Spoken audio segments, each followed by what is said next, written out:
آج کی اس نشست میں آپ کے سامنے ایک مجلس کا ذکر کرنے لگا ہوں۔ اس روئے زمین پہ سب سے عظیم مجلس، نہ اس جیسی مجلس اس آسمان نے پہلے دیکھی، نہ زمین نے پہلے دیکھی۔ اس زمین اور آسمان کے درمیان قائم ہونے والی سب سے عظیم مجلس، وہ مجلس کس کی مجلس تھی؟ وہ مجلس تھی آقا دو جہاں نبی کریم صلی اللہ علیہ وسلم کی۔ اور اس مجلس کے شرکاء کون سے تھے؟ اس مجلس کے شرکاء تھے صحابہ۔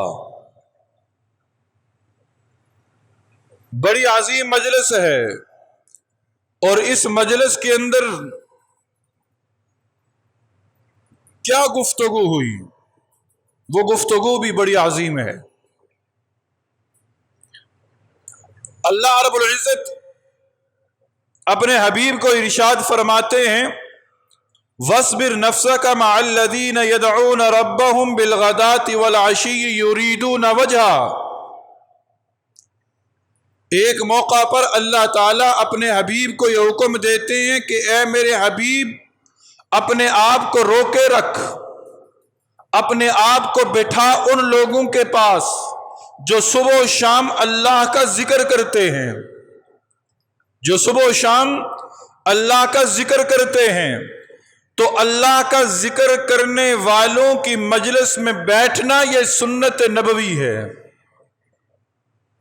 نبی کریم صلی اللہ علیہ وسلم، ایک اور روایت کے اندر آتا ہے، اپنے حجرہ مبارک سے باہر تشریف لائے مسجد نبوی میں، تو صحابہ کرام ذکر کر رہے تھے۔ نبی کریم صلی اللہ علیہ وسلم نے پوچھا اے میرے صحابہ کیا کر رہے ہو؟ کہا کہ اللہ کے نبی اللہ کو یاد کر رہے ہیں، اللہ کو یاد کر رہے ہیں۔ نبی کریم صلی اللہ علیہ وسلم نے فرمایا اے میرے صحابہ، اللہ نے مجھے حکم دیا ہے کہ جاؤ اپنے ان یاروں کے پاس بیٹھو جو یار مجھے یاد کر رہے ہیں، جو مجھے یاد کر رہے ہیں، ان کے پاس جا کر بیٹھو۔ تو اللہ والوں کی یاد میں جو لوگ مصروف ہوں ان کے پاس بیٹھنا یہ سنت نبوی ہے۔ اور پھر اسی طرح کی ایک مجلس قائم ہوئی مسجد نبوی میں، اور کیسی مجلس ہوگی؟ بزم نبوت صدیق عمر عثمان و علی، بزم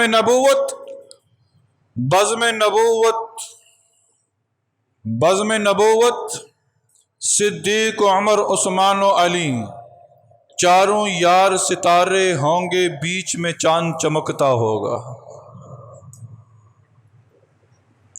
نبی کریم صلی اللہ علیہ وسلم درمیان میں تشریف فرما، ادھر صدیق اکبر ہیں، ادھر عمر فاروق ہیں، ادھر عثمان غنی ہیں، ادھر حضرت علی المرتضیٰ ہیں۔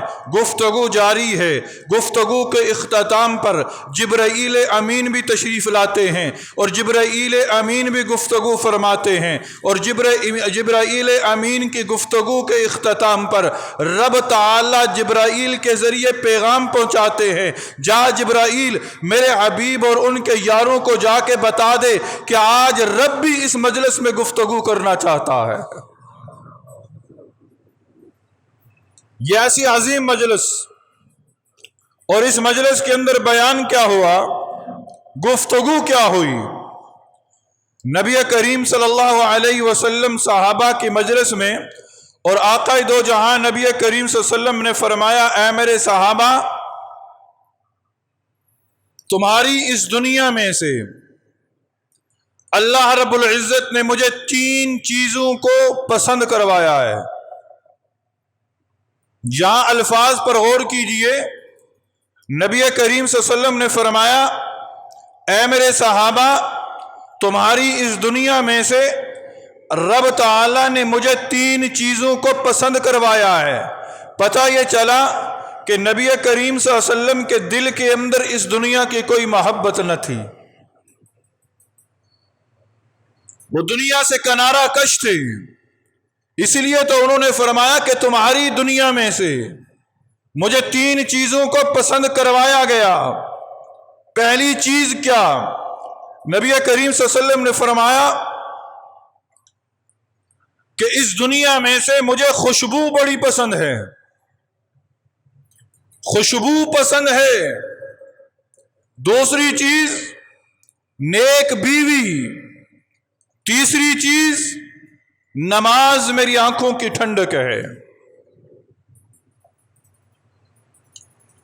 ظاہری طور پر یہ 3 جملے ہیں، خوشبو کو پسند کیا گیا، نیک بیوی کو پسند کیا گیا، نماز کو پسند کیا گیا۔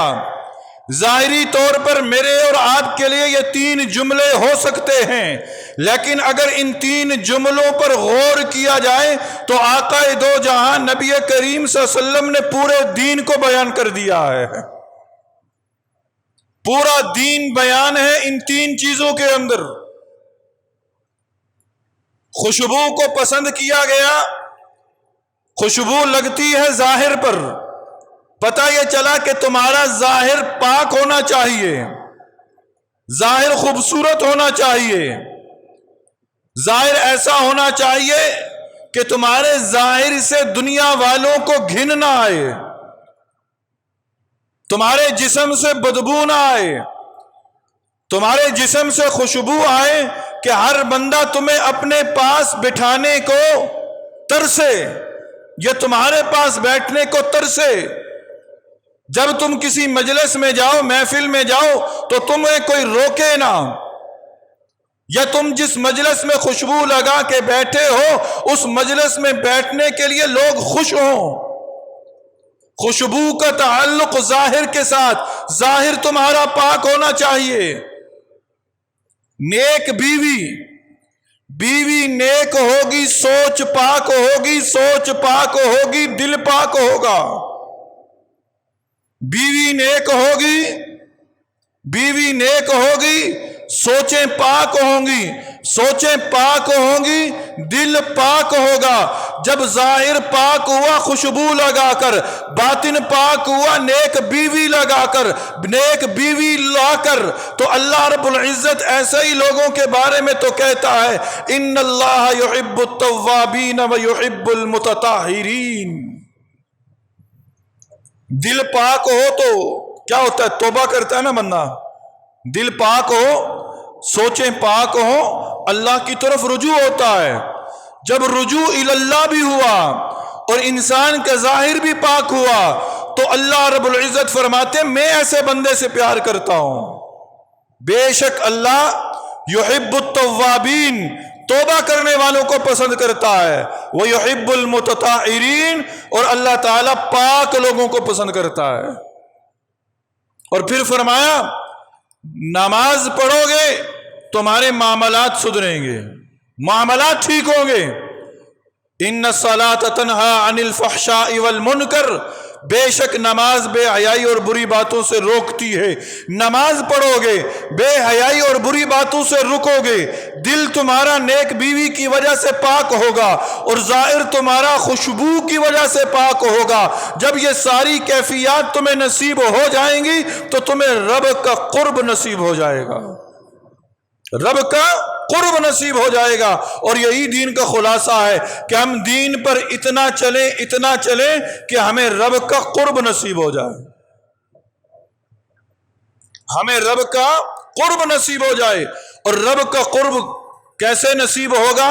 وہ نبی کریم صلی اللہ علیہ وسلم کی پسندیدہ چیزوں میں سے وہ 3 چیزیں اپنی زندگی کے اندر لے کر آ جاؤ، اللہ تعالیٰ تمہیں اپنا قرب نصیب فرما دیں گے۔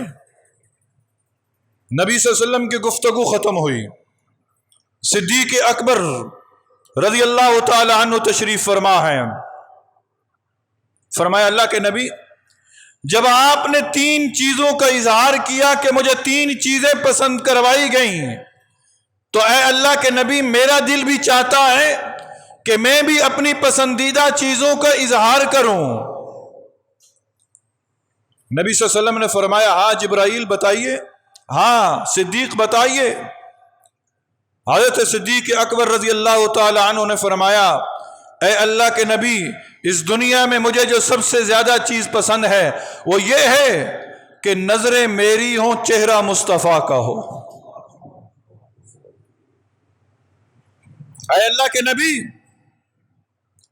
میرا دل یہ چاہتا ہے کہ ہر وقت میں آپ کی زیارت کرتا رہوں، آپ کو دیکھتا رہوں۔ اور نبی کریم صلی اللہ علیہ وسلم کے چہرہ انور کی زیارت کرنا، نبی صلی اللہ علیہ وسلم نے فرمایا، گزشتہ محرم الحرام کے مہینے کے اندر کئی جمعے گزرے نا، ہر جمعے کے اندر میں نے آپ کے سامنے صحابہ کے مقام کو بیان کیا ہے۔ نبی کریم صلی اللہ علیہ وسلم نے فرمایا، جس نے ایک مرتبہ محبت کی نظر سے میری زیارت کر لی ایمان کی حالت میں، جس نے ایک مرتبہ محبت کی نظر میرے چہرے پہ ڈالی، میرے رخ انور کو دیکھا، اور حال یہ تھا کہ وہ ایمان اس کے پاس تھا، تو میں محمد صلی اللہ علیہ وسلم خوشخبری دیتا ہوں کہ اللہ رب العزت اسے جنت میں داخل فرما دیں گے۔ وہ جنتی ہے، میں محمد اس کی شفاعت کروں گا، میں محمد اس کی شفاعت کروں گا۔ اور جنہوں نے صبح و شام نبی کے چہرے کی زیارت کی ہوگی، صدیق اکبر رضی اللہ تعالی عنہ فرماتے ہیں، اے اللہ کے نبی، پسندیدہ چیزوں میں مجھے اس کائنات کے اندر جو سب سے زیادہ پسند ہے وہ یہ ہے کہ نظریں میری ہوں، چہرہ مصطفیٰ کا ہو۔ اور پھر رب تعالی نے یہ لمحات صدیق اکبر کو نصیب فرمائے۔ بہت سارے مقامات پر صدیق اکبر کی نظریں تھی، چہرہ مصطفیٰ کا تھا، کوئی تیسرا نہ تھا۔ وہ غار سور ہے، ہجرت کی رات ہے، غار کے اندر جگہ ایسی ہے کہ صدیق اکبر بیٹھے ہیں، نبی کریم صلی اللہ علیہ وسلم آرام فرما ہے، اور حیت ایسی ہے کہ چہرہ مصطفیٰ کا ہے، گود صدیق اکبر کی ہے، گویا یوں دیکھ رہے ہیں کہ جس طرح میرے سامنے قرآن پڑھا ہے، قاری قرآن جس طرح قرآن کی تلاوت کر رہا ہے، اسی طرح آج صدیق چہرہ مصطفیٰ کی تلاوت کر رہا ہے۔ نظریں میری ہو، چہرہ مصطفیٰ کا ہو۔ اور پھر دوسری بات کہا کہ اللہ کے نبی، مجھے یہ پسند ہے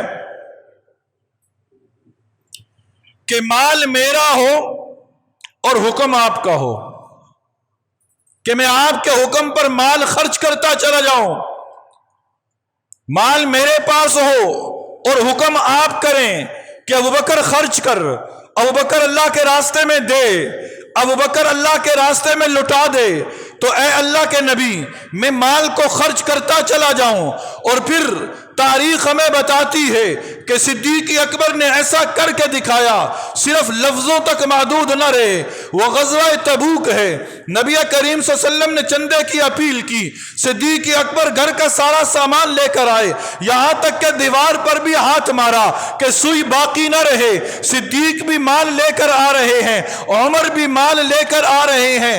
نبی کریم صلی اللہ علیہ وسلم نے حضرت عمر فاروق سے پوچھا، اے عمر کتنا لے کر آئے؟ عمر فاروق نے کہا، اے اللہ کے نبی، مال گھر میں اکٹھا کیا، آدھا مال گھر والوں کے لیے چھوڑا، آدھا مال آپ کے لیے لے کر آیا۔ صدیق اکبر بھی تشریف لائے، نبی کریم صلی اللہ علیہ وسلم نے یہ سوال نہیں پوچھا اے صدیق لے کر کیا آئے، سوال بدلا، کہا کہ اے صدیق گھر والوں کے لیے چھوڑ کر کیا آئے ہو، چھوڑ کر کیا آئے ہو۔ تو دوسری چیز جو پسند تھی کسے؟ صدیق اکبر رضی اللہ تعالی عنہ کو، وہ کیا تھی کہ مال میرا ہو اور اللہ کے راستے میں خرچ کرتا چلا جاؤں۔ اور تیسری چیز صدیق اکبر رضی اللہ تعالی عنہ نے فرمایا، اے اللہ کے نبی، مجھے یہ پسند ہے بیٹی میری ہو اور نکاح میں آپ کے ہو، آپ کے نکاح میں ہو۔ اے اللہ کے نبی، مجھے یہ پسند ہے کہ بیٹی میری ہو اور آپ کے نکاح میں ہو، اور یہ بھی کر کے دکھایا۔ نبی کریم صلی اللہ علیہ وسلم کی ازواج کتنی 11، ان 11 ازواج میں سے ایک ہی زوجہ ایسی آئیں آپ کے عقد کے اندر، آپ کے نکاح کے اندر، کہ انہیں جو خصوصیات حاصل تھی وہ کسی اور کو حاصل نہ تھی، کسی اور کو حاصل نہ تھی۔ وہ وقت نہیں پھر کبھی عرض کروں گا، وہ خصوصیات کی حامل عورت کون تھی؟ وہ صدیق اکبر کی بیٹی حضرت عائشہ تھی۔ حضرت عائشہ صدیقہ رضی اللہ تعالی عنہا تھی۔ جی ہاں، یہ صدیق کی بیٹی تھی۔ ان کا یہ مقام، ان کا یہ مرتبہ کہ یہ کسی اور کو نصیب نہ ہوا۔ کیا ایک جملہ سماعت فرما لیں، دنیا سے جب نبی صلی اللہ علیہ وسلم پردہ فرما رہے ہیں، دنیا سے جب رخصت ہو رہے ہیں، دار فنا سے دار البقاء کی طرف سفر کا ارادہ باندھ چکے ہیں، وقت آخر ہے، وقت آخر ہے۔ صدیق اکبر نے کہا تھا نا، اے اللہ کے نبی، دل یہ چاہتا ہے، دل یہ چاہتا ہے نظریں میری ہو، چہرہ مصطفیٰ کا ہو۔ رب تعالیٰ دنیا کے اندر بدلے واپس کر رہا ہے۔ اللہ تعالیٰ نیکی کرنے والوں کے اجر کو ضائع نہیں کرتا، اجر کو ضائع نہیں کرتا۔ اے صدیق، تیری یہ خواہش ہے نا کہ نظریں میری ہو، چہرہ مصطفیٰ کا ہو۔ ہاں، وقت آئے گا، وقت آئے گا، وقت آئے گا کہ نظریں مصطفیٰ کی ہوں گی، چہرہ تیری بیٹی عائشہ کا ہوگا، چہرہ تیری بیٹی عائشہ کا ہوگا۔ اور پھر وقت آخر آیا، نبی صلی اللہ علیہ وسلم پردہ فرما رہے ہیں، یوں آنکھیں بند ہوتی چلی جا رہی ہیں اور سامنے چہرہ حضرت عائشہ صدیقہ رضی اللہ تعالیٰ عنہ کا ہے۔ گود عائشہ صدیقہ رضی اللہ تعالیٰ عنہ کی ہے۔ کل قیامت کے دن نبی صلی اللہ علیہ وسلم اٹھیں گے، ادھر صدیق ہوں گے، ادھر عمر ہوں گے، حجرہ کس کا ہوگا؟ حجرہ عائشہ کا ہوگا۔ یہ خواہش کس کی تھی؟ صدیق اکبر کی تھی۔ اے اللہ کے نبی، میری پسندیدہ چیزوں میں سے ایک چیز وہ ہے کہ میری بیٹی ہو اور آپ کے نکاح میں ہو۔ تو یہ 3 چیزیں کس نے پسند کی؟ صدیق اکبر رضی اللہ تعالی عنہ نے۔ اس کے بعد عمر فاروق ہیں، اس کے بعد عمر فاروق ہیں، پھر عثمان غنی ہیں، پھر حضرت علی المرتضیٰ ہیں، پھر جبرائیل امین ہیں، پھر خود رب تعالی ہے۔ ان کی گفتگو کیا ہے؟ زندگی رہی اگلے جمعے میں عرض کروں گا۔ اللہ تعالی ہم سب کو عمل کی توفیق نصیب فرما دے، آمین۔